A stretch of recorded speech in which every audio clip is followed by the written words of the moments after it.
So welcome to today's webinar, From Scarcity to Abundance. So glad to have folks here. I am Yvonne Sims, if we haven't met before, Educational Programming Manager for Candid based in Atlanta. And I'm joined by Ebony Carroll, who is also based in Atlanta and will be supporting in the background. And we have some more Candid folks helping because there are so many of you here today. So we're glad that you're here, and we're all here to kind of make it work together. If you don't know Candid already, we are the marriage, we're going to call it the marriage of, just making sure this is good, of GuideStar and Foundation Center. And in 2019, those two organizations got together. So now we have over probably 90 plus years of experience in the philanthropic sector. And through training, through data, through research, all of those things, we're able to help the social sector. And we're always excited to have webinars like the one we're having today with our special guest about, from scarcity to abundance, thinking a little differently about the social sector. And I'm just going to let Satonya off on the mic, get on the mic. I have a cool way to say that I can't remember, but we'll let her on the mic. And we're going to start with, instead of reading the bio, we want to know a little bit about what you're doing now. What exactly does that mean that you're the CEO, the first CEO of Peak? And then we'll kind of go back from there. Thank you so much, Yvonne. Hello to everyone who has made some space and time, bit time, to join us today. We know that time is the scarce commodity. I'm Satonya Fair. I use she, her pronouns, and I am a Black woman who is joining you out of Baltimore on Piscataway land here in Baltimore County. And I am the proudest president and CEO. I'm competing for all the nonprofits. I am the proudest and just have the great honor and privilege of being part of this organization. I was on the board and have been a volunteer for years with Peak. So as I, like many of you, chose how to spend my quote unquote downtime, I picked Peak. It was one of my favorite organizations. They engaged me in so many different ways over the years. And with time, I became a board member. And over time, the board asked me if I would consider resigning to be considered in the pool of candidates for the first president and CEO. So my predecessor, Michelle Greenius, who was in the role as a volunteer, unpaid person for years, and then became the organization's first executive director, preceded me and put Peak on a wonderful course, along with fabulous volunteers and people in our community. And we have now grown to be this community of change agents. I think most people who show up for Peak Grantmaking know that we are about shifting practices and how we influence different funders of all types, which we are privileged to also include so many different types of organizations as foundation members and friends. Peak is about shifting everyone toward more equitable practices. We have a role to play in how we move money. And so I find myself here in my fourth year. I cannot believe, given that I started in 2020, I cannot believe I'm really saying I'm in my fourth year. But I am here today to really share some of the kind of like the wisdom that is often given to me via our members and talking to our community. But also a thing that I believe in very strongly is that nonprofits have not always been positioned in an abundant place. And so I'm very excited to be joining you all to talk more about that. And to Yvonne's point, PowerPoints and all that stuff are out. We're going to talk, we're going to monitor the Q&A, and we are going to hopefully walk away at the end with you all having some new lenses on how the field is being shifted, but also how we as nonprofits must shift ourselves and our own mindsets to be successful at this critical time. So that's a little bit about me and how I find myself at Peak Grantmaking. Best role ever. I know. I already have like 10 questions, but I'll try to stick to what we're really talking about today. So I always ask people, just so the audience knows, I always ask folks, what do you want to talk about? Like, what do you feel the audience needs to know? What does the philanthropic sector need to know right now? What's kind of burning that you want to talk about? And in the case of Satonya, she said, we have to talk about moving from scarcity to abundance. And so my question is, why did you feel like that was the discussion that we had to have today? It's important, right? I will just say that I think as a person right now, I'll talk about my leadership and I'll talk about Peak in a second. But as a human being, I'm navigating in a world where I'm trying to realize my own best opportunity. I'm trying to be my most authentic self. And I'm trying to show up as a leader in this moment in the sector, guiding people forward. I've said that I want Peak Grantmaking to be a bit of a beacon in the dark for our folks right now, the people who really come into our community. And one of the things that has become very specifically important for me to continue to talk about is that foundations, funders generally, along with nonprofits as a consequence, foundations operate in scarcity. We know that right now, if you are a private foundation, which is one of many types of funding entities, which we'll talk a little bit about in the funder landscape, if you're a private foundation, you are required to spend 5% of your assets. That is something that is required of you annually. Now you can go higher and you can then go lower. So it's like over across a 3-year average. But if you think about the world on fire moment that we are experiencing, if you have paid attention at all to anything outside of your own household, it's a lot going on. And I just found myself wondering what philanthropy has been waiting for as the trigger to go big or go home. And I realized that as just the impetus to hold on to as much money as possible for as long as possible to stay in business is interesting. But we as nonprofits, we have been impacted by it because we are looking at foundations. Peak's typical foundation member is a small to medium-sized foundation, a staff of 5 to 20 people with an asset size generally, we'll say under 250 million, which is not a small number, it's big.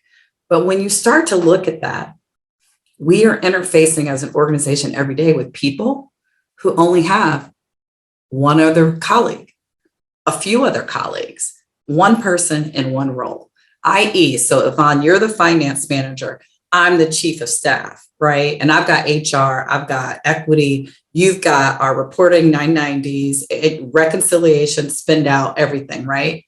What happens, Yvonne, if you can't come to work today? Who's picking up the slack for you? Who's ensuring that the organization is in good stead? I realized that I was talking about abundance, and really positioning Peak from a staff, competency, skills, in this place of where Peak could really be available for our thousands of members and hundreds of orgs, make sure that we could be a good resource. And I felt like I was talking to a wall.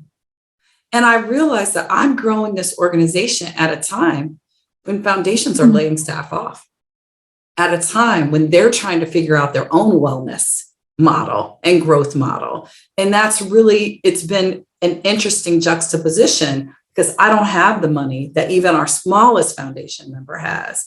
But yet and still, I can see a path of listening deeply to what my team needs and saying these folks have worked hard and they deserve a backup. They deserve a plan for wellness. They deserve to take a vacation day and not worry about what awaits them on the other side. And so I realized like nonprofits have been put in this position of scarcity because foundations themselves are not always acting in abundance. And so I've just in this season of from scarcity to abundance and really trying to lift up as much as possible what is owed to us by a foundation? What do we owe ourselves? I think we have to stop looking for a model over there. I think we should be talking about how to model being next level as an organization that gets the resources and does the things that we need to do to be best in class in our communities and best in class around the issue areas that we as nonprofits have chosen to focus on.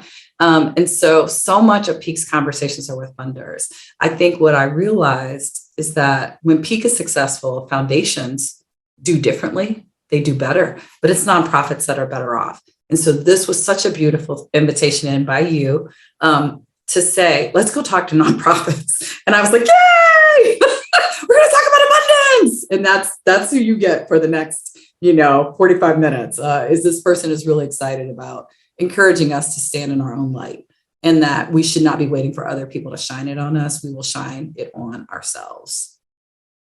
I love it. But we know Peak, right? So Peak is Peak. So you're like, I know, I'm very proud. But how about if I'm like the little guy nonprofit, which is, most of them. I'm out here doing the work. I am taking a little time to watch this webinar, though. I'm here live. How do I get the attention of funders? I'm not Peak. I'm not Satonya. Like, how do I get on the radar of a funder? Such a good question. At one point, Peak had no staff and we had no money. That was the first almost 10 years of our existence. We're going into our 28th year. So all I will say is you will hear me using Peak as an example, is that we are on a growth trajectory, but we know what it was like when it was just like 10 volunteers who also did the work of the organization. They made sure that our taxes got filed and everything else was all volunteer. And we really didn't have a built-in revenue model beyond what that small group of people as a volunteer working board could bring to our coffers. But we also didn't have any professional staff for years. So I will just say that Peak stands as like a partner with you all, that we may look very different now. We do have a staff of 20. It has been an adjustment for the staff and board to no longer refer to Peak as this little engine that could in this small organization, because we know by the Candid social sector data that we are now sitting in the quote unquote large 5% of organizations that have a general annual budget of more than $5 million and also staff size. But hey, we remember when it feels like yesterday when we had no money, yesterday when we did not have team. So I'll just say that it's not about foundations are looking for you. This is not about you getting their attention. It is really about, and this conversation is about kind of owning and understanding your own expertise. And that when you go, all that you're trying to do in community for whatever issue area is your jam, whatever that is, right? Foundations are actually looking for you, because in order for them to meet their own mission, money's got to go out. And so one of the things that's important for us to think about is not so much how we get the attention. We will get to that, how we get the attention. It is that when the door knock comes, are you ready? Right? All of us, are we ready? Have you thought about your own kind of mission alignment, your own impacts and results, how you operate it? Have you tried to ensure that you're ready to tell your story, that you're ready to tell the impact that you're having as a result of your work? Are your financials ready to go? Right? Because if you're an early organization, you may not even be at the place of having real audited financials, spending that $10,000 to $15,000 a year. You may be using unaudited financials and a simple 990. And that's fine. There are tons of funders who are ready to support you, like right now, as you are. There are tons of startup funders in Baltimore, where I am. We have some family foundations and some smaller corporate foundations. All they do is the first 3 years of funding. They really stand you up. They give you a significant grant across 3 years to really get you up and moving, hopefully get to your first hire. And so I think in almost every community, and we know there's more than 800 community foundations as well, they're paying attention to who is in their local region and area, and they're always trying to find a way to move the money. So believe it or not, they're looking for us. They're looking for us. But when they find us, or when we go find them, the question is, are we grant ready? Which is a term I hate, but it's real, which is how transparent are you? How ready are your financials, right? How ready is your story? So that the moment they do find you, you're ready to go. And that's what we're really going to talk about, is really this inward lens that we have to have on our own readiness to really partner and engage with a funder when we do find them or when they find us, but they are looking for us. How do we stand out? We'll get to that. Well, I think we're about to get to it right now. So what tools do you suggest that nonprofits utilize in order to find the funders and then show that they are ready and they're someone you want to partner with and support? Absolutely. So just again, you've got to have your story down, right? Not be figuring it out. I joke with my board members that they all have to have their fast pitch. All of our board members have full-time jobs. They are volunteering with Peak, but they also must be the highest consumers of what Peak is dropping down. And so we try to prepare them with what we call like a champion brief so that they kind of know, okay, budget, top line numbers, staff, top line numbers, strategy, boom, boom, boom, boom. Key priorities, boom, boom, boom. They have that because we want them, if they're on the elevator with a potential funder, right? Even as a board member, like they should always be thinking about bringing attention, awareness, and funding into Peak Grantmaking. So I'll say, like, first and I like that. Everyone write that down. Champions brief. Yeah, and get all absolutely. The champion guide is everything. Sometimes if you're an early org or a smaller org, it's like it's a paragraph, it's a few bullets, but everyone on staff, even if it's just one staff member and your board, which most board members, you've got at least like 4, 5, 6 people. How do you prepare them with those top line things that you want them to always say if there was a funding opportunity moment? But also it's all about the brand and reputation, everyone. It is all about your brand and reputation on the ground.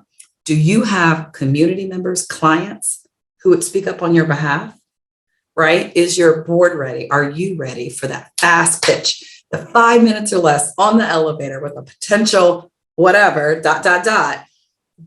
Are you ready to go? I think that is so important for everyone to understand, is that you need to have your own story ready.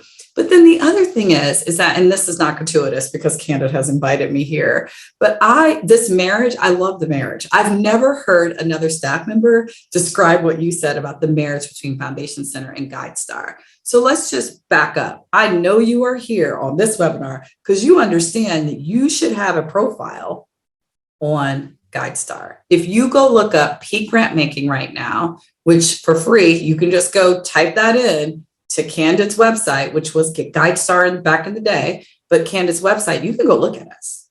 And when you go, you should be able to see our impact, our demographics. You can see our mission, our vision, our theory of change, our financials for the last 5 years. So we've just decided to be radically transparent so that if a funder does go looking and they type in our EIN, right? When they go to that page, they can't be like, I wonder what Peak's financials are. I wonder who their staff is. Oh, I wonder who's on their board. I wonder what their goals are. We have given everything to Candid. And we twice a year, we update our profile. So we have a marker. There's certain staff that I have that have a reminder that says, oh, new staff and new board are always coming, y'all. That is just the story of our lives. It is a revolving door, new staff. And if you do not have board limits, you should call me offline so I can work on that for your governance, because technically we should all be getting new staff and new board over time in a planful way. But with that, making sure that you have some level of kind of consistency, though, even with that churn that's going to happen, you need to have some level of consistency with how you kind of talk about your results, your impact, and everything else. But for us, Candid has been everything. The majority of the large foundations, let's talk about the landscape, about 130,000 funders. Like IRS, they told the IRS we give money away. There could be more, but the ones we count, it's about 130,000 broken across many categories, right? Where there's about 1.8 million nonprofits. 130,000, 1.9 million. Those are real data points. Now, let's talk about the foundations that really talk to us. That's anywhere between like 7 and 10.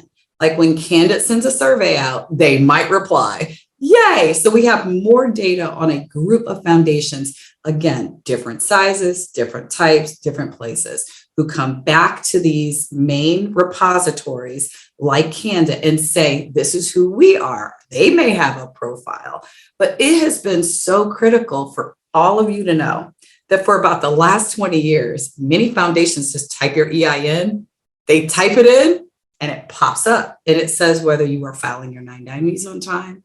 It says whether you're in good standing. It's literally a green check mark. I do not kid you. You need to have your green check mark. So the first visibility is just to take what Candid has offered the sector, which is this window in to who's out there. And if you are a funder, and let's say you're a newer funder and you're starting to do you want to fund like rural leaders in West Virginia around climate change, they can also go to Candid and go type in those tag words and then see the whole list of nonprofits that are registered with the IRS who are doing climate change, are rural and in West Virginia. And so a lot of times, early funders especially, they're getting a feel for the landscape. And in getting a feel for the landscape, they got to go do some research too. They're going to go on Google, they're going to come to Candid, they're going to come to some of the larger repositories like Charity Navigators, whatever, and they're just going to type a search in. Will they find you? That's the question. Will they find you? And then if they find you, how much will they find? Because maybe you're not at the level of having a website or anything right now. Use Candid as your website, y'all. You can put all this data in there and you can customize it. You're the owner, you're the admin of your account. And so your ability to update that is unlimited. You can go in every week and add a new point of contact, a new testimonial. And Candid has really given us an opportunity to utilize this space so to make sure that there's transparency on the work that we're doing and that we're there. And you get different stars. You start at one level and you can go all the way up. We're at platinum right now, so I'm really excited about that. But really, you come in, get that basic information around your board, your financials, what you all do. That's the first thing. A lot of organizations, each funder really operates autonomously, and we're working on that. But right now, they have to do a level of due diligence that just says that you are real and that you filed some form of documentation back with the IRS at least once. That's what Candid gives us. So don't let that profile just be your EIN and your name. It can be so much more than that. And I encourage all of you all, if nothing else, to start there. And if you're at the point of having a website or you do have the resources to invest, I remember back in the day, it was a 2-person organization. We actually hired a grad student out of Towson University, and we offered 3 credit hours for them to develop our website for us. And the person did an amazing job. And I swear to this day, what they initially built is still the base of what the Fuel Fund of Maryland has as their website, because it was just, they just went all out. They went over and above. We had rebranded, new colors, and they got all that together. And when you go to that website, I just kind of chuckle that whoever did that for us, can't remember who it was, but it was a really good use of 3 credit hours, right? We didn't have to pay for it, but they got credit toward their education and they were all doing web design. And so there's a lot of creative ways, right, that we also can make sure that we can be seen. And that is an important thing. It's like draw on all your creativity to become as transparent as possible. It's not always expensive to do it. Thank you. I love that. I'm trying to summarize all these questions that we're getting. And I feel like you're already touching upon these answers. So I'm going to give you a few and see if you feel like you've answered these in what you just told us. So one is, you're going to write this down maybe. How do you get them to consider a newer org less than 2 years old? Mm-hmm. Most large funders require an invitation to apply. How do we get an invitation when we don't know anyone from that organization? Because I feel like these are all kind of related. As a fiscally sponsored, well, you know what? We can answer that. We'll answer that one. Is there a common grants application for new, fledgling, and or under 150K nonprofits? So kind of, we're talking small. We're talking, I don't know anyone. Do you feel like you just answered that by saying, use your Candid profile, or is there more that people can do to, get to know folks? I'm going to quote one of my favorite people in the whole world, because I think it pertains to this. And again, I'm using myself as instrument of change. I say that all the time. Use yourself as instrument of change. If you're not networking, then you're not working. Well, as a nonprofit, If we are not in community, right? And we're going to define all the different communities. If we are not out there, like saying, hey, we've got this great nonprofit that we stood up that's really going to address this gap right now in community, like you should be going to every regional association. If you have a community foundation that's located and they go, hey, we're doing a mixer. Do you want to come? So most of the time, the funders have actually paid for some of these public gatherings. So look for in your area, these are your homework things. Go on, and if you're not already familiar, because nothing I'm saying assumes that y'all are not already at like 100% on all the things. So this is not assuming you've never heard of this or anything. So I have great respect that sometimes when we do these trainings and coaches and webinars, like it's like, I'm not telling some of y'all anything new. But for those people who may not have heard it, I think it's important for you to Google if you have a regional association. A regional association is a gathering of all types of funders in the region. So regional association, like, what's a regional? It is a nonprofit itself. It is fundraising as well, but it's a gatherer of funders versus a community foundation. Again, I said there's 800 to 900. There could be a couple more than that, but we know generally there's 800 to 900 community foundations. Community foundations give away money, and they are given money by different types of funders to sometimes leverage those dollars in a direction. So a community foundation won't have like we only do climate change. Most community foundations are about community. So they care about things that are local and regional in nature. They care about those things. And then you have another group, right? So there's regional associations, community foundations. The other thing is family foundations. If you were to just go on Google and say family foundations near me, right, which is a very good, or look, I do not use Apple, so I'm going to say Safari or Google. You just, you go Firefox your way toward these questions. So whatever your favorite mechanism is, but go in, because I'm not trying to sell Google. So I'm just saying that out loud. They haven't given Peak a check, so I ain't giving them too much credit. But go search regional association, community foundation near me. And then the last one is family foundations near me. Some of the earliest and first grants are from community not regional associations. They're the gatherer. So if they are throwing an event and it says free, you go, because the networking is everything. For you to show up at the, recently here, we rededicated all of our libraries are being rebuilt in Baltimore. And so as the libraries come online, they're doing like a rededication ceremony to the community. Everyone was there. I mean, it was like, I didn't go, but I'm telling you, I was at the stop sign as everybody was rolling in to the Enoch Pratt Free Library's reopening of their downtown. And it was just sitting at the light. It was a virtual who's who of people walking by to get in. And obviously I was stuck at the light because a lot of people, and they were walking in front of my car. So I couldn't go anywhere. But something like that, you just stroll into that and you say, hi, my name is Satonya. I work at Peak Grantmaking. Or hi, I'm Satonya, I live in Baltimore, or whatever your intro is. Going to those gatherings, which are often like no fee, no nothing, showing up at things that are prominent in your community. There's a new wing of the hospital, there's a new library, they're opening a new school. All of that stuff becomes an invitation in for you to go into the community you serve, introduce yourself, and introduce your org. And the more you do that, the more kind of quote on babies you kiss and hands you shake. We're like politicians, y'all. We have to do that because staying in your office doesn't get you anywhere. Doesn't get you anywhere. And even if you're doing this for safety or for inclusion purposes, not everybody is on the street. So if you're doing this via Zoom, where you're just reaching out and saying, hey, I know you, like, let's say that I'm a newer organization, a new nonprofit.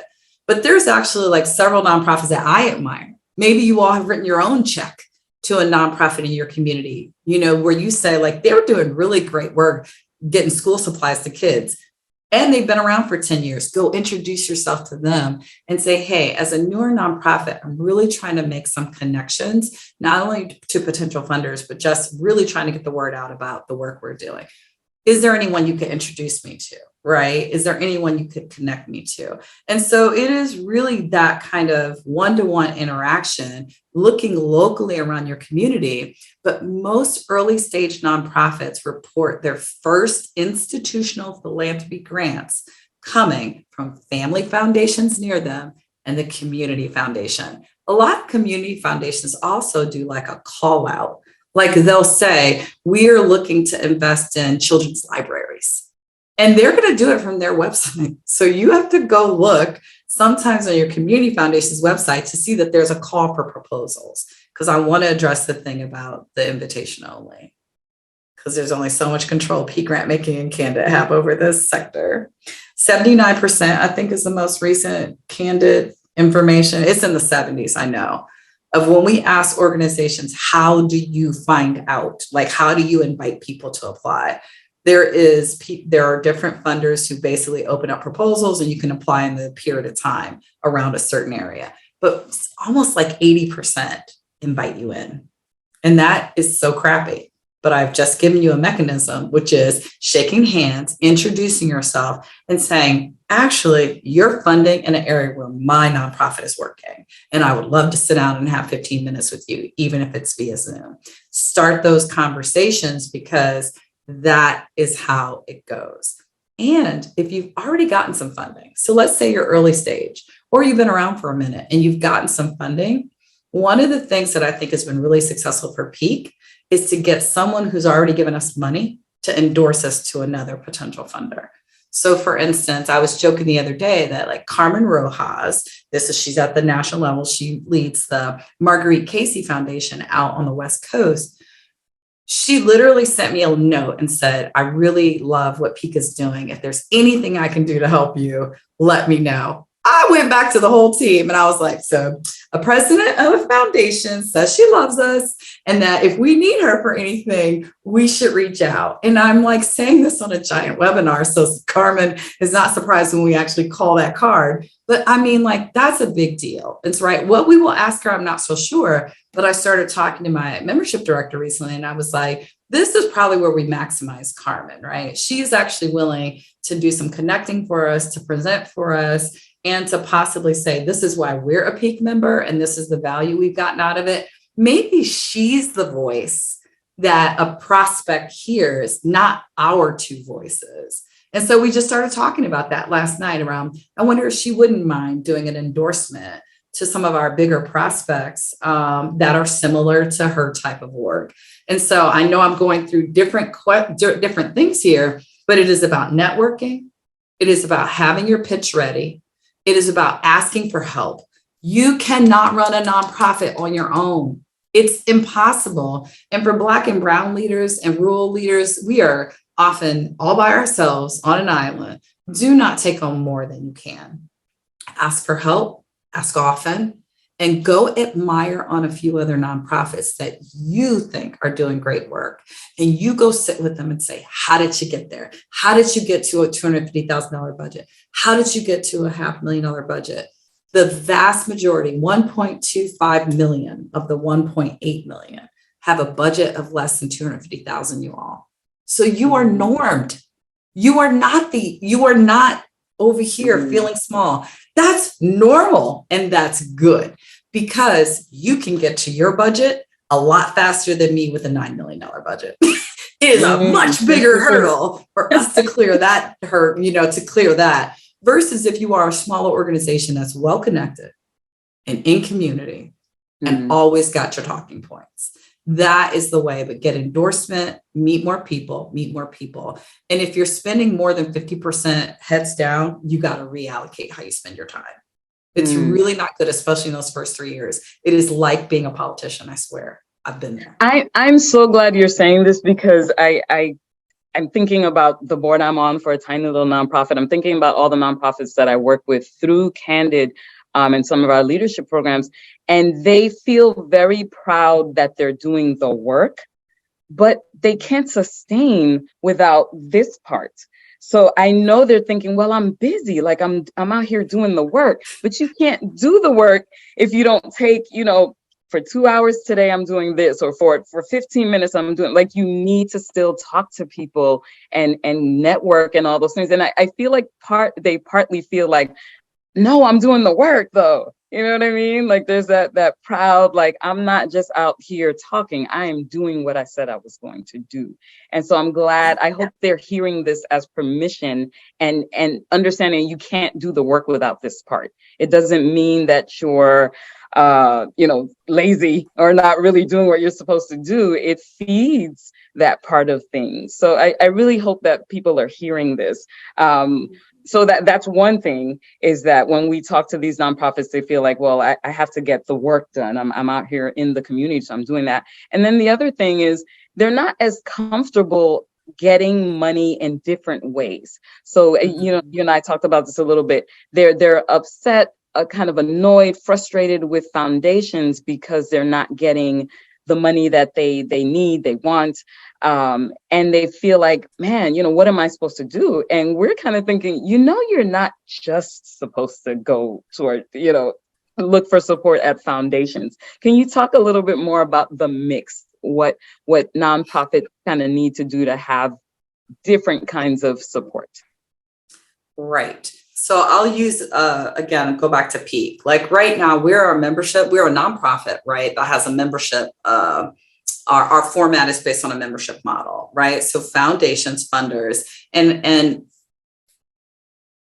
I want to just expand this. I want to just explain. Anybody giving money away can be part of Peak. Like, we expanded our bylaws to not exclude anybody, right? But also, if you're working in the field, there are a lot of consultants and firms that really, and technology providers that support philanthropy. And so we also want to hear from them as well. So I'll just say that a huge percentage of what is the core revenue. And so I will say there's two things that you should be thinking about. What's the staff cost? And then what's your whole cost? Because there's a thing that we have to do as nonprofits, which is like, if you can't see me, I'm doing like I'm pulling on an accordion. There are times when you are kind of cash rich and resource rich, like people to do the work and all that other stuff, right? And at those times, it's the best time to go raise money. First point, when you are kind of like in a good place, that is one of the best times for you to go raise money. But also, there's just natural contractions that we can't control. And so when there's less of it, I always say, keep your eye on the personnel ball. Because when I think about Peak's overall, like, oh, these are all the things we said we do in 23. And this is how much it was going to cost. And this is how much money we thought we could raise. The eye that I have every day is on how I make payroll for my staff every 2 weeks. And if nothing else, I must make that commitment. And I want to take a moment. This is a PSA. You are not to be working unpaid. That is unacceptable. This topic is from scarcity to abundance. You can go get a market analysis of what an executive director at a $250,000 nonprofit in your area should be making, and you set your salary goals for that. If you haven't done it already, now set your plan to get to where that is. And you should be doing a new assessment of the market for your staff or for yourself every 3 years. But keep your eye on the personnel budget. If you can figure out how to get to that, everything else is gravy, because you can do more or you can do a little bit less in any given period of time. But you got to pay your staff. The people do the work. Peak is out there every day on your behalf, because this is what we do. This is our mission, telling foundations to fully fund the cost of a nonprofit. We are out there advocating with Candid and so many others who work in this space to just remind foundations that the way they operate ain't cool sometimes, and they could do better by us. So just trust that we are out there like ringing the bell. People actually pay to become a member of Peak so we can tell them ways that they can move money better.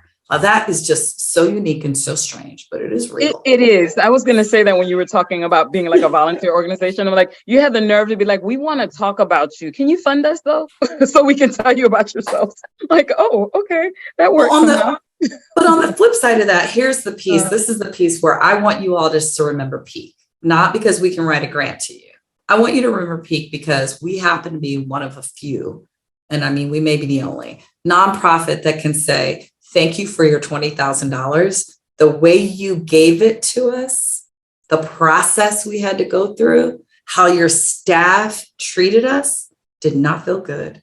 But we have some recommendations for how this process could have been differently. And so we deposit the check, and with love and a lot of respect, we say that was the worst experience ever. And the fact that we have relationship with you and we can call you, Yvonne, and say, that was no good. Think about all the nonprofits that don't have relationship with you. And they just went through the same thing Peak went through. And it was wrong. It wasn't good. It was not right size for the money. You made me go through 20 pages and then you gave us $5,000. Like, what? Okay, Peak is actually out there saying, with respect, we challenge your practice. It wasn't okay. And even though we have tons of staff and the capacity to get through your hurdles, I am telling you that a small nonprofit in your community is not going to have the ability to tell you that your stuff stinks as it relates to how you do this. Peak is taking a huge gamble. And trust me, members walk away. People don't always fund us. They don't like the way I talk about equity, racial equity, whatever. It is what it is. I'm going to say what I have to say as a leader in this moment. They cannot be members, because the thing is how much work is my team supposed to be doing, grappling to hold on to somebody who doesn't believe in what Peak is doing. We just have to go toward the light. We have to go toward those people who are high prospects. Let's talk about like technical terms, high prospects for us. We've got to devote our energy to them.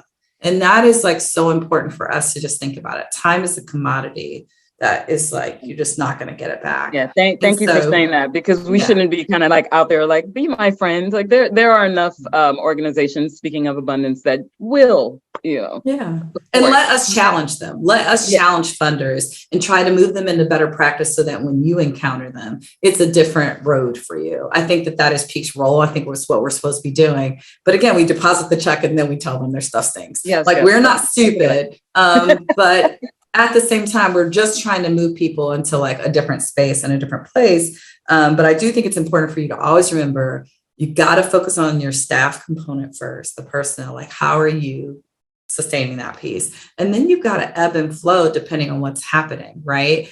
And then you're kind of answering this. So I think you're about to, so I'm just going to put out these two questions. Overhead. How do you get people to fund overhead, general operating support and overhead? And then someone said, can you talk a little bit about hiring your first staff member? I'm not quite understanding what steps need to be taken to our org to bring on a paid staff member. So you were touching upon that anyway. So yeah, we'd love to hear that. Mm-hmm. So the first question is, go back to the first. I want to make sure I keep them, because the paid staff member I got, what was the first one? General operating support. How do we, the whole overhead thing. So here's the deal. When you're early on, you take the money. Early on, I will just say a lot of organizations, when I was referring to the family foundations here in Baltimore that do that 3-year, this is for like the new orgs, they are working very specifically with our state nonprofit org.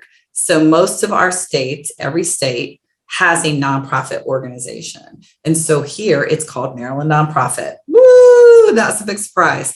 Maryland Nonprofit has made it part of their goal is to really get new nonprofits that are coming into the market situated well. So there's all kinds of trainings and support and coaching. And a lot of times the executive director is the first person hired. And that makes total sense, because wouldn't it be weird if your board brought in two people doing the work and no executive? Like you're the executive director. You got to be able to select your staff and decide when you're ready and have that like kind of give and take with the board, because the board has 3 duties. I mean, they have they have fiduciary responsibilities to make sure the organization's good financial stead. They've got to care and they got to make sure you don't have any conflicts, right? Not going into the technicals of that because that's not this presentation. But your board becomes really, really critical to your growth. So you start with the ED, right? You start with this. Our Maryland nonprofit has identified those early funder orgs. And so that's another one for you all to Google. If you're not already connected with your state-based nonprofit agency, go and find them, because they often already have the relationship. And when you come in, they'll say, oh, what, you're kind of new, or you're trying to get to like being a salaried organization and things like that. They've already got a pathway for you to follow, and they can already connect you to some of those early funders. So your state-based nonprofit, really important if you haven't already done it. Also, they already have money from different funders to give you the coaching and training to make sure that you're ready to file your first 990 and you're ready to hire your first person. They have so many resources. And like Virginia has one, DC has one, Maryland has one, and they often work together as well. So think about your local state-based nonprofit. You have got to work with your board, though, when it comes down to like growth. Because the board has to make the first commitment that they're going to go out there and glad hand and raise the money. That's their job along with you. It is not your job to raise the money. You've got to pick your board very wisely. They have to have their own connections. They have to be able to write their own checks. My board members must write a check to Peak Grantmaking every year. We don't have a required amount, but they must write the check. And why? Because a lot of funders will say, what percentage of your board is supporting your work? It's a question on the application when you get there. You want to say 100%, even if they're all just giving you $1. Like, yep, you can set higher standards, but your board becomes critically important to positioning you to hire that first member, right? But when you're early, you should not be thinking about only general operating support grants. You should think about any money you can get, because one of the things about being an early phase nonprofit is that you have to build the rigor, the practice of doing grant reports, of being able to get through a grant application, the couple of meetings you need. You have to think about all of that as you building a muscle that just gets stronger over time. When you talk to an organization that's in its 10th year or that's a larger nonprofit, they've built the muscle and added the personnel to really be able to get through those grant applications, the grant report, the conversation, the site visit. Oh, we want to come out and see what y'all are doing, and they can handle it. So think about your first few years as you building some muscle.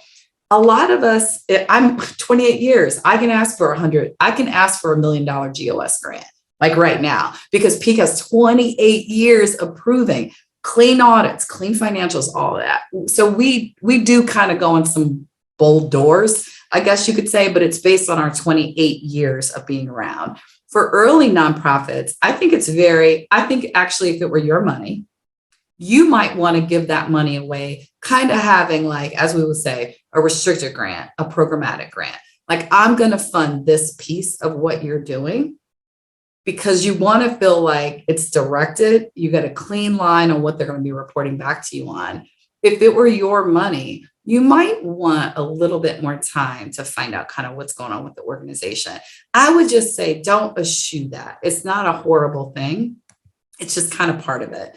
But the key is the more you build that muscle, the better you are at the processes, the more likely you are to be able to get that, what I call the love offering of some money that you didn't ask for, right? Because somebody's watching you do good work.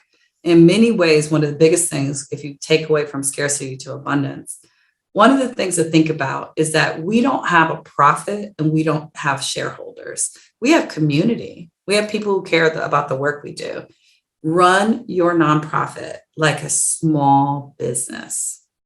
The better you run it, the more likely people are to invest their dollars in you, to talk you up, to say, hey, you should go over to Yvonne because she's doing X, Y, Z. I saw her doing it and it's amazing and people are benefiting from it. That's more like kind of like a small business mindset to kind of growth, and not like charity, charity, charity. One of my unfavorite words. I do not like charity. That right there. We are a nonprofit corporation and we are running this place in a way that's super transparent. Our results are on our sleeve. We don't want you looking for what Peak's results are. You can see them.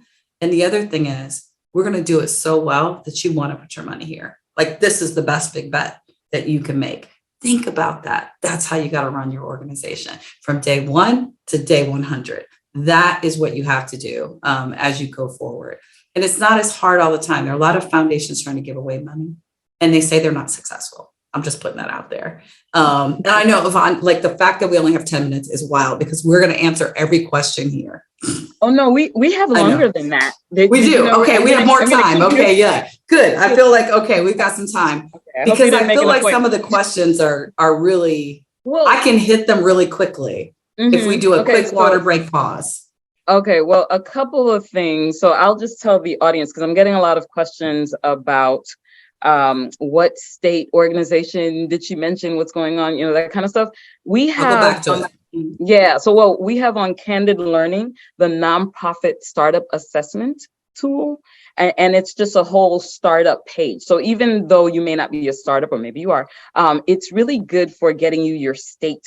I know you're all over. So looking at different state help, even legal things, how do I get started? There's actually a whole tool where you get to answer all these questions, and then it kind of spits back, oh, maybe you're not ready, or you are ready. And it gives you all of these resources. I mean, a lot of resources. So I'm just putting that out there for people asking those questions, because they're so specific, and we do have something that you can look at. But I wanted to get back with you, Satonya, to having that pie chart, having that, what does Peak look like in terms of getting support in different ways? And so not getting so frustrated with the foundations, but understanding there's other ways. And you started talking about membership. That was one piece of the pie. So yeah, lead us down that road again. Thank you. I'm going to go back to that. So Peak's unique thing is that we do have membership. Now, like, that is just a model that we have because we want foundations vested. We want foundations joining as members as a signal that they are also open to us pouring into them good practice, right? So we do a membership model. It is not fraternities, sororities, those organizations, some churches. It's a membership model. Actually, a church, you join as a member, right? You pay your tithes. Most people don't think about churches as a membership organization, but they are. And so they are. That is their model. But the typical 501c3, like all the other places that I have worked, typical 501c3 has to goal to have the most healthy and diverse pie chart. So let's think about a pie. Sometimes it's all pecan pie. That's cute for Thanksgiving, but your pie needs to be a little peach, a little pecan. You got to have some sweet potato. You have some buttermilk, some chess pie. That's buttermilk pie with coconut.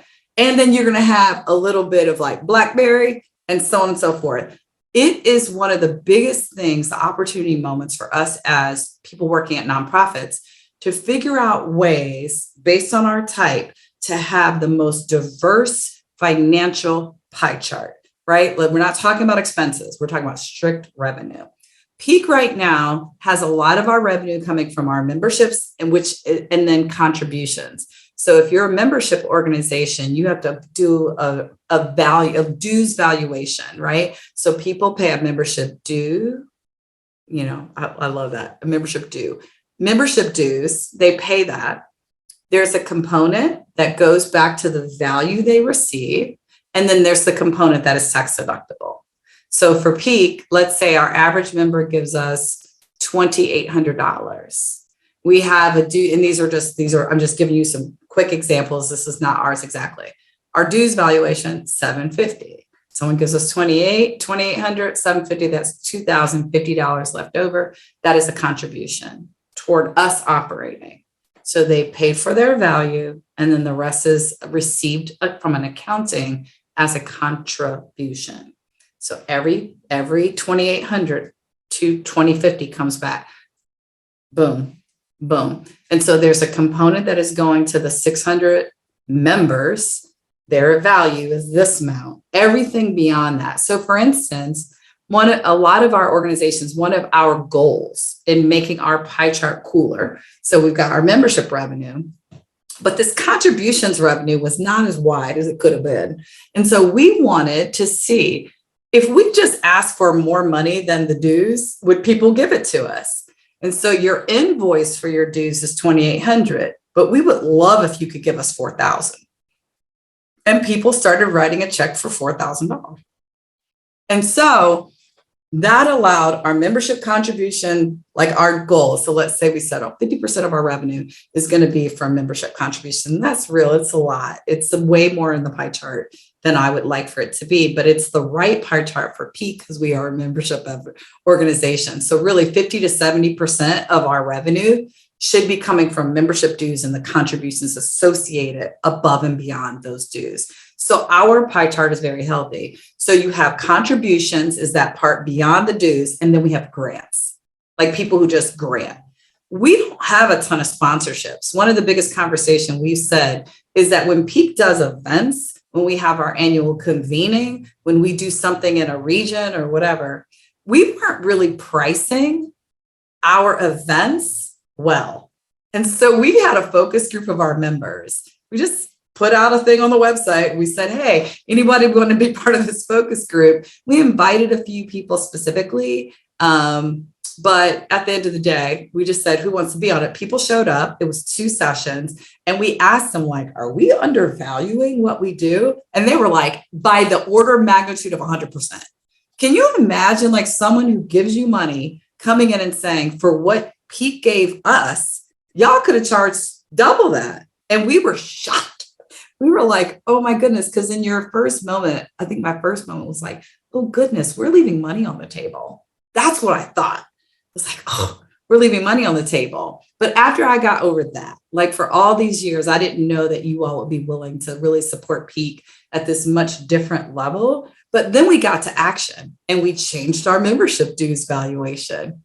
We changed how we ask for money. We took that they said, we value what you're bringing to the marketplace. And as a result of that, we kind of switched it up to give organizations a better opportunity to support our work holistically. And as a result of that, our sponsorship revenue is growing now. So the pie chart looks a lot healthier as it relates to that. You're starting to see more just general contributions come in, right? Because I mean, we would do an event and we'd say, oh, we think we can raise 25,000, right? And then we might raise 50. It's like, oh, next year, maybe that should be closer to the goal we have for each other. And then your next goal, the next year is $50,000 for that golf tournament. And you get in 60,000 and go, oh, maybe we can go, right? So you really do have to follow the market. You can't go beyond what people are willing to contribute, but you should be paying attention to that. For most nonprofits, and I'm going to go back to the 50,000 to 250,000, which is the vast majority. This is where your revenue comes from. Individual contributions, events, like just general events. It could be that you hosted a dinner, or it would be like whatever, like it's event sponsorship. It's like you pay $20, you come to the thing. That's it. So individual, and then you have event. And then you have some sponsorship, like somebody actually sponsored the thing in addition to you having people pay to come to the thing. So you have like that. That's pretty much it. That is very normal. And it's what we, as someone who worked at foundations for years, it's something I'm used to seeing. When I go look at where the revenue is coming in from the organization, it's generally a few sources. But Yvonne really wanted me to make sure that I'm sharing with you all, like, ask for what you need. What are your costs? This is how much it costs to run our organization. You should ask for the whole thing. You should just ask for the cost.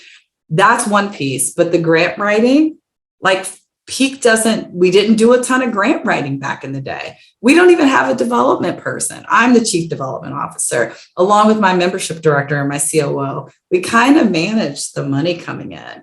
So I think this is important because from scarcity to abundance says, do you have the staff? And before you can get the staff, do you at least have a board member or a great volunteer who's really good at doing those grant applications? And so we do have to think about the fact that if you're mostly getting the majority of your revenue from individual contributions, a lot of people from the Association of Fundraising Professionals, AFP, one of my favorite organizations, AFP would say, okay, that's all well and good. What are you leaving on the table? What are you leaving on the table? Individual contributions means that me and Yvonne wrote a check to your nonprofit. Have you talked to us about bequests? Have you asked us to consider a larger gift next time? So there's these trajectories you have to put your donors on to help you grow. You have to think about as well, like, are we doing something in community that community needs? During the pandemic, when all the childcare places shut down, and so the people who were paying to take their kids to drop them off so they could go to work were shut down. Nonprofits filled the gap left and right for parents who still had to go into an office or just needed a couple hours to run a meeting or a webinar in front of hundreds of people. They needed that help. And so you start to think about like, oh, we run a whole daycare over here, or we already have a playground. We already are operating out of a school. We have all these different buildings, and we have folks who are already qualified to do some childcare.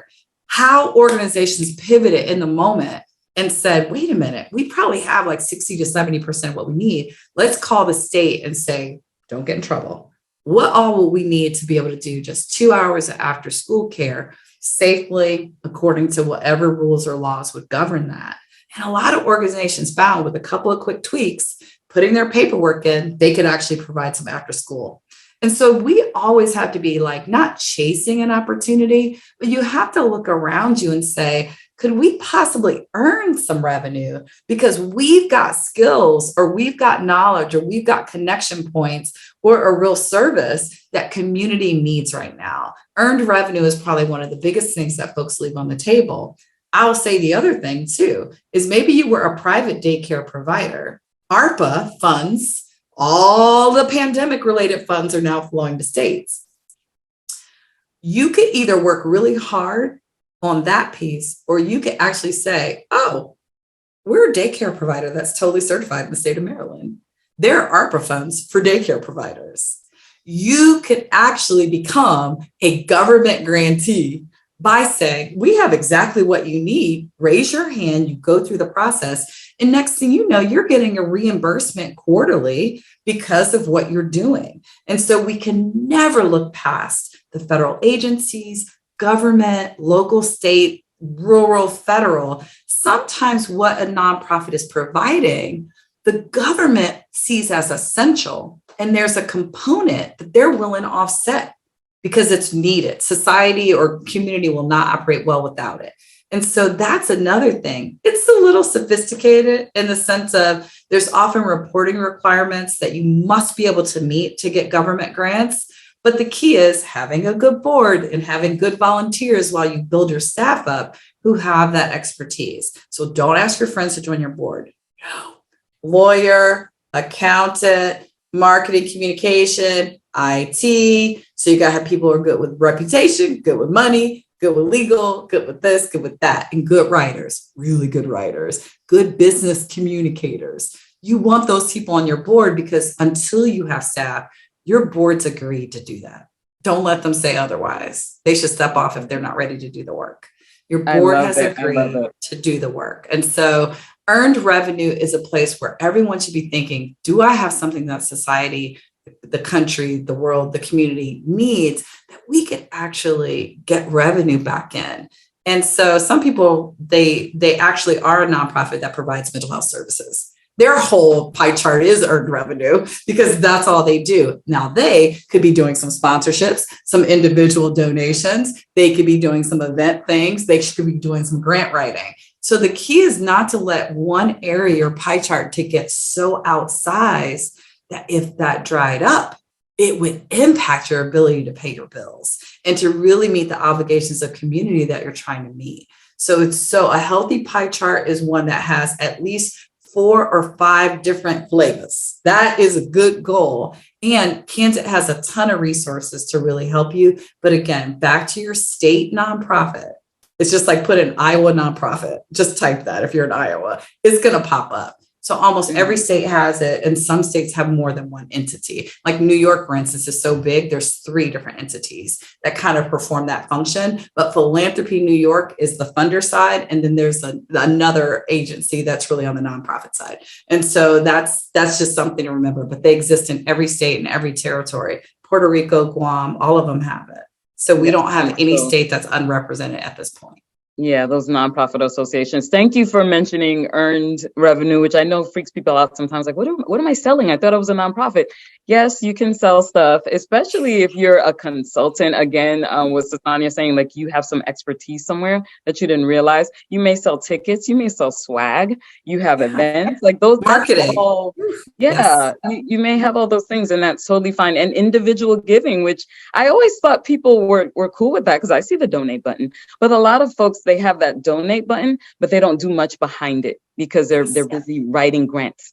So that would be Peak Grantmaking. That would be us. Like we might get like 200 individual grants a year. like right. people who write us a check, Exactly. because it's just not been our model. We haven't put a lot of energy behind it, because that's just not going to be where we get our most amount of money. Right. It's just not. But we do have a donate button. Right. Have a donate button, I think, is Yvonne's point. And with that, we can give you a couple of places to go look and explore for your particular nonprofit to say, yeah, I want to make sure that our organization is listed on Network for Good or on Charity Navigator has everyone, but it's a mechanism where people can donate to you through those. It's not that they can find you like we were talking about GuideStar. You want the ability to be found and have someone give you money, and they will handle the administration to get that money over to you. That's important. Am I back now? Oh yeah, we can see you and you're moving. Oh, good. Okay. I think my laptop is like, she moves too much, so I'm just gonna freeze her. But anyway, so the question that I was gonna ask was, we're talking a lot of this kind of traditional, the pie chart and transactionals and kind of checklists and all of that. But we know that Peak is trying to encourage more transformational practices. So not transactional grant making, but just different kinds of relationships and support and those kinds of words and partnership. So can you talk a little bit more about that, please? I will, because we often will walk away. I'll say, like Peak, we will often walk away. I'll give an example. The team and I were just talking very candidly about this. And we have funders who every time it's time for them to give us money, it feels like we're starting anew.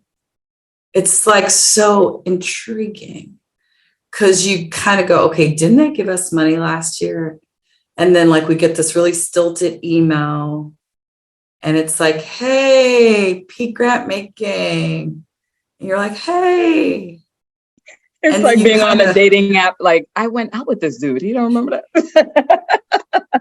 Sorry, or as I say, we do a lot of equity and racial equity, not to freak folks out. But the other thing is, as a Black woman, I cannot tell you how many meetings I'm in with people. And then I see them the next day and they introduce themselves to me and I laugh. But I was like, I understand. It's been a moment in our society where we didn't have to remember certain people. But we're going to do better about that. But when it comes to a funding relationship, it is awkward, to say the least, when it feels like you're starting all over again. And so I'll just say that as an example for us, we just are like, maybe we should remind them who we are. Like, we're snarky behind the scenes. We're real people who go to work. But it is interesting when someone's been funding us for like 3-5 years consistently, seems to always be starting a new relationship. Now, let's think about that. One of the things we realize is that their staff has changed. So the person managing our grant is a brand new person. So they truly are like, hey, Peak Grantmaking. They don't know anything about us. So grace is beautiful, grace and space.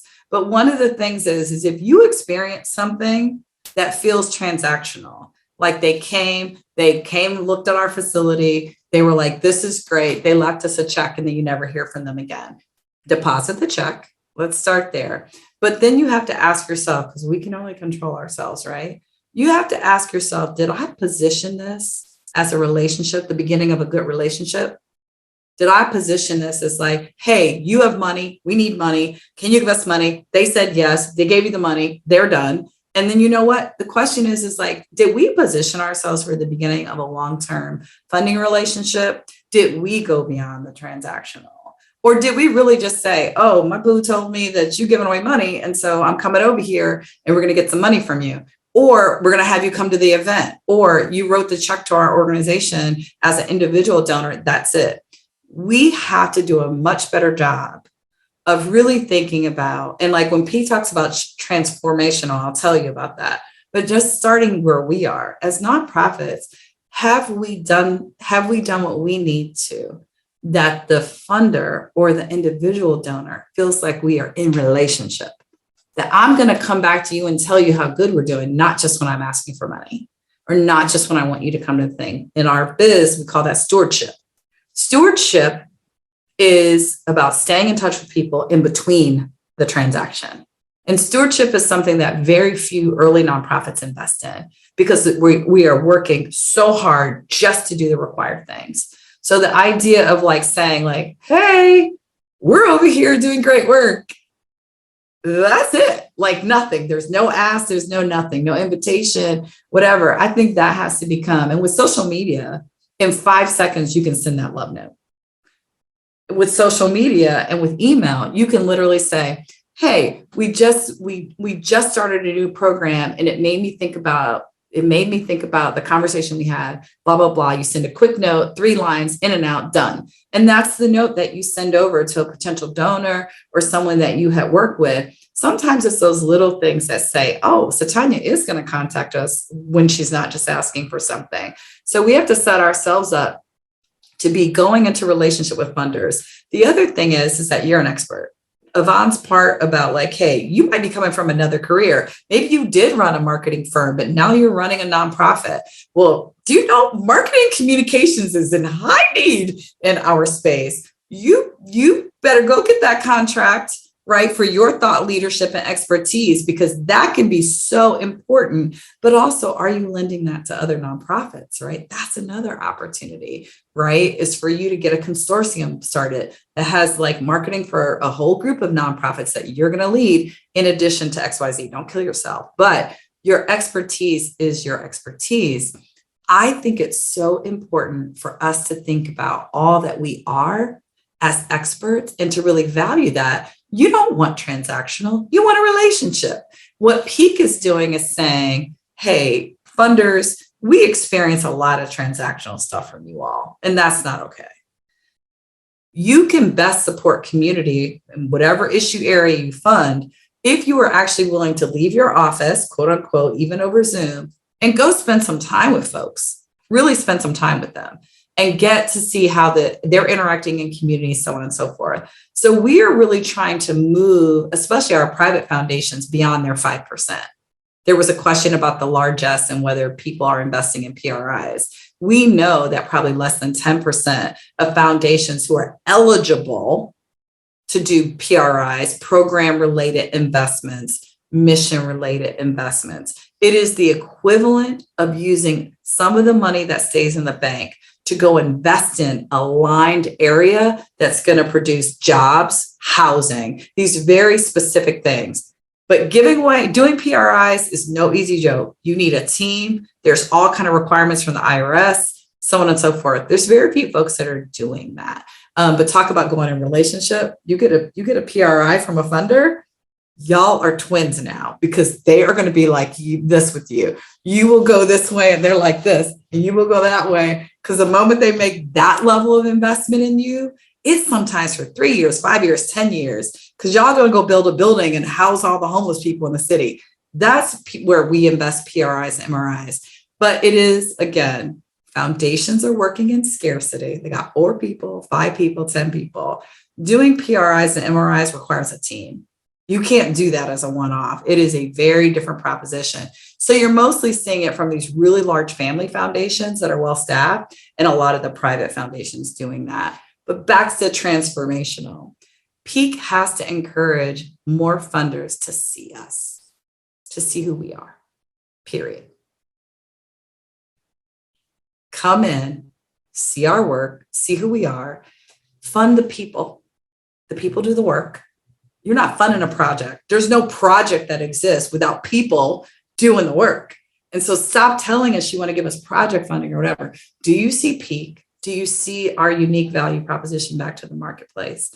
And are you willing to invest in us? A grant can be charity or it can be an investment. I like to get our people to give us a grant investment. I want them sticking around. I want them getting to know my team and my board and our volunteers. I want them staying forever. Right? If we're the only check they write every year, we want it to be that. But I am willing to invest the time, as is my team, in that being a relationship and not a one-off. Now, we do some transactional stuff because we got to pay bills. And not everything can be the deepest of relationships. We're just trying to encourage foundations to do better by the way they show up for us, to see the people who do the work, and to maybe think about not just giving you a one-time investment. That is BS. You're mission aligned. They see what you do. It's all perfect. Why would you just do one thing and walk away and do nothing else? So we're also trying to challenge nonprofits to stay in it for the long haul. You say you want to deal with homelessness in Baltimore. That's not one grant. That's a whole bunch of stuff that we're going to have to do to really also trying to get them to really be as complex as the problems that we are trying to solve and not treat us as the one-off thing either. And so again, Peak has a unique position to really challenge our funders to do better and to see us and let us do that. You just go get that transaction if you need to do that so you can pay your bills. But we are really saying, don't position yourself only as transactional as a nonprofit, because sometimes we get what we've really positioned ourselves for. So go in relationship, say hello, check in and ask them how they're doing, because Peak is over here saying to a board and CEO, did you all ask Yvonne how she was doing when you all went on your site visit? And they go like this, like, I'll be in like a training and they'll be like, what do you mean? I'm like, what do you do when you go on a site visit? Like, well, we walk around the building. I'm like, did you look at a staff member and say, how are you doing today? And wait for the answer. Did you ask them, do they have the resources they need to do good work? Did you wait for the answer? That is what I want a board or a CEO doing when they go out in the community. I want them checking on you all, your humans, doing hard work that's thankless, right? Mm-hmm. That's real. And so that is a little bit of the work that Peak and a few other funders are doing to really move our funders into a much more transformational space with us. But we can't screw it up by showing up transactional ourselves. I like that. I like that. I'm always curious when we talk, what the position that you're in, do you get a lot of resistance from funders? Is there a feeling that for some reason it's scary or it's not right or it's too different to be in relationship and to think abundantly? Is that just like, do people have to, I always say this, like people have to die for things to change, but meaning like the newer folks, of course, they're kind of like, yes, I've been in nonprofit. And so they have all this enthusiasm. Is there some old guard that is trying to hold on to something that we don't like anymore? It doesn't work anymore? I think sometimes when you have power and money, no one's challenged you. No one's asked you sometimes the questions. And so Peak has 5 principles that they guide us internally and how we work, but also they guide how we work with funders. And 2 of those principles, one is called tie your practices to your values. So tie practices to values, i.e. don't say something. And then when we stare at you, we see that you're doing exactly the opposite. It doesn't feel okay, and it's not okay. The other thing is narrow the power gap. To the point of your question, when you have money and status and community, you can forget my name the next day because somebody told you that was okay. And no one's held you accountable so that when, like me as a human at this moment, for years in my career working at nonprofits and then eventually working for philanthropic organizations, for foundations, going to the art museum and going to that event and having this really thoughtful conversation with someone and then running into them at the grocery store the next day and saying, hi, it's so good to see you. And them going like, who the hell is talking to me? Like, what is that? Back in the day, that hurt my feelings. Now, let's just say that when we leave the grocery store, we're in a different place, because I know that I am a person who says, no, you won't forget about Peak, nor will you forget about me, nor was that ever okay for you to have a whole hour with someone and then forget that you had that conversation. Like, stop. And so I'll just say that a lot of people who have had power and status have not necessarily been challenged to do things differently. I think Peak, with love and respect, goes to folks and says, you can do it differently. So I don't know if it's so much an old guard or a new guard. I just think that us challenging power and all of power's things is new for those people. And so those folks are really, really having a kind of moment, especially funders, really saying like, it's not like, oh, you want me to be in a relationship with Peak Grantmaking? What's up with that? Or with Candid, which is also a nonprofit, by the way, doing all this good stuff for all of us. It's not that they don't want to be in a relationship. They too have been heads down trying to get through the checklist. Well, this week, the checklist includes getting my membership dues out to me and your grant check to you. And they go checklist, done. They too are very heads down. What we're trying to tell them to do is use technology as your friend. Let technology help you get the grant applications and reports done in a more efficient way so that the few staff you do have are out there doing higher order work. The same thing for us as nonprofits. Are we utilizing technology tools and platforms as best as we can for wherever we are in our stage, right? Our life cycle as an organization, so that the staff can really be doing the best things and not this menial kind of crazy that we end up getting stuck in. And so I don't think that there is resistance. Now, when it comes to equity and racial equity, there is resistance. And I'm a Star Trek girl. Resistance is futile. I will keep knocking at your door, because why are you giving money away to solve homelessness in Baltimore without thinking about how we ended up with 2,000 people on the damn street? Okay, there are policy gaps. There's mental health support gaps. There's not enough affordable housing. There's a lot of policy gaps behind why a foundation can come in and do this great work. Can you help me on the policy advocacy side? And foundations can. You can. But also at the end of the day, it's just like, you really do need to be in community for us to truly solve this. You can't do it by just writing the one check and walking away.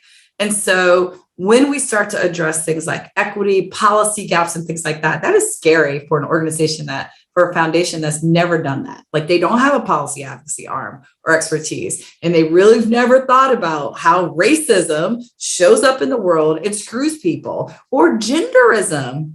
We haven't had a female president in this country. Let's all think about that for a minute.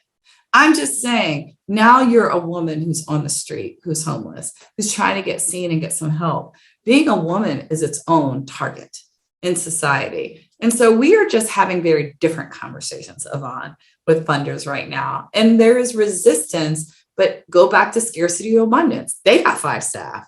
So you start talking about relationships and being a community and not doing these checklist things to move money. And they're like, wondering if they have the capacity to kind of do what we're asking at this moment, which is to see me, to respect me, to own that the policy gaps that maybe your grandfather or your uncle put in place is the reason why your foundation is now giving away money. Those are not conversations people have had. So that's why I think Peak has to go into those discussions with love.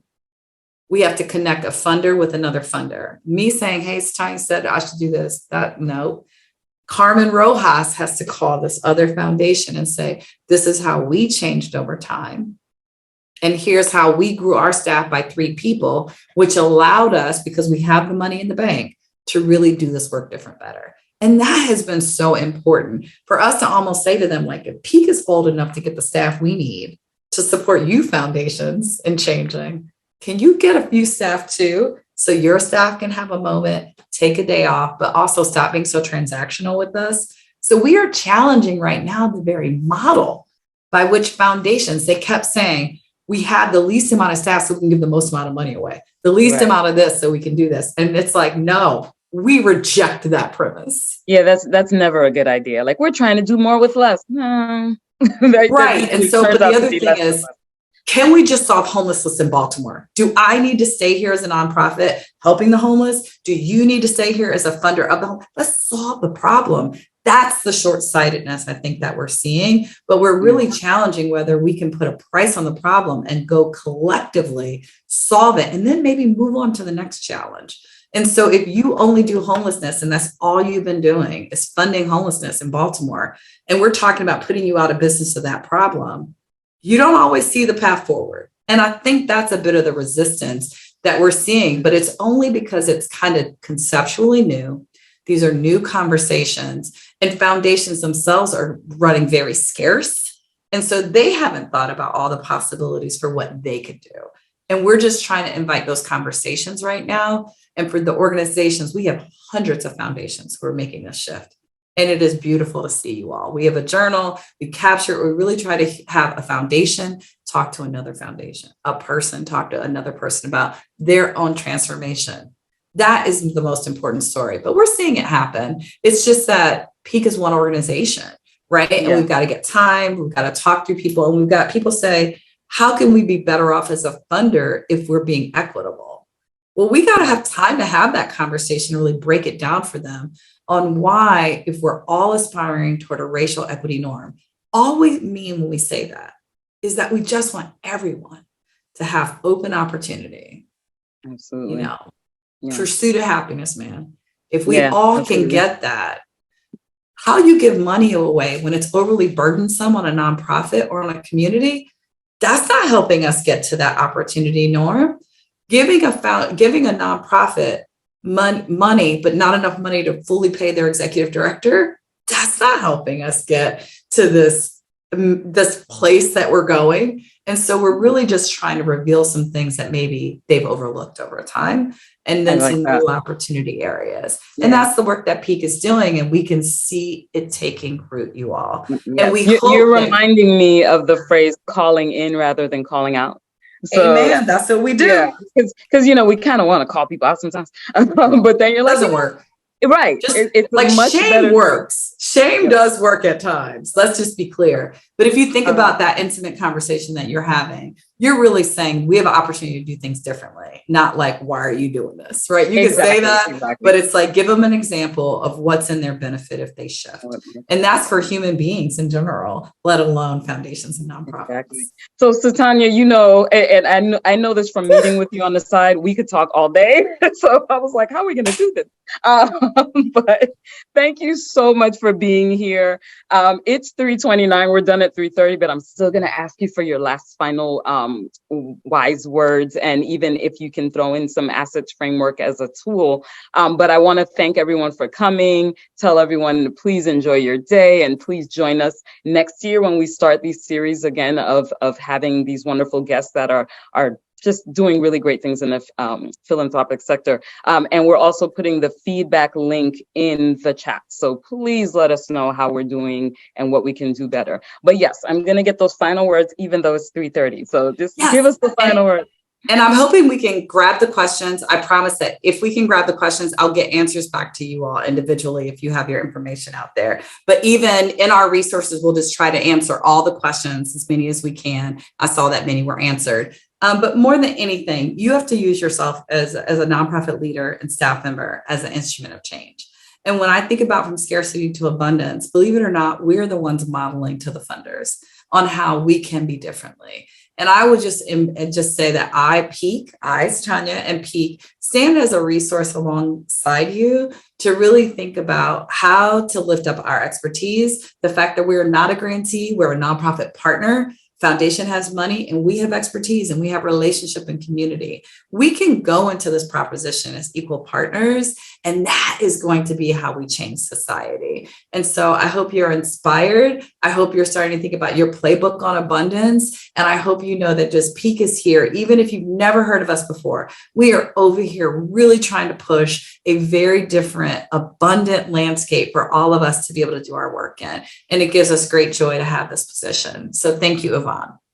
Thank you so much. Please go get some water and a snack and a nap or whatever you need after giving us so many jewels. Thank you, everyone. Enjoy your day.